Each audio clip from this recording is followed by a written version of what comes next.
Tá sean airfort na Gaillimhe ar a garan mór gan na Gaillimhe, dúnta le rion blianta. A bhí an trí lá be dóirse an airicnimh sin osclaí ríis gan phobal. Tá arú omláin dianta ar a taobh stich, le haid ceann gan na léireáin is smó a bhés ar chlár chaile fiche.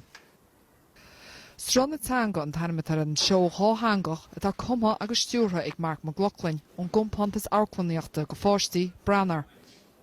Má chumid iad seo ag an tíomh, den ní lánach fécinn teach an tróise. Scéal na Gaeilge tán, tosaigh muid siar sa stair leis na scéalta fíníochta agus leanam muid a rá go dtí an látáinneomhan agus casan tú le cúig seomra éagsúla bín seomra digiteach, seomra faoi hala, cartlan agus an sin an Gaeilge inis. Is léirú tomthach atá, so cílann sin go mína luchféicne is just sa scéal é haon, tá siad is just sa drama, tá siad is siúil thart ins na seomraí.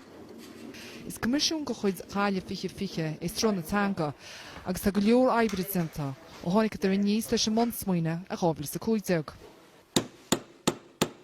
So hosmuid a gobar an teig an airfort níos mú na míochan agus támuid a tógáil dain omlan nua tá níos mú na 7 daoine gobar air agus tá chuir na gobar maidin agus ihe tríala lu chuirla chéile go me sé ré.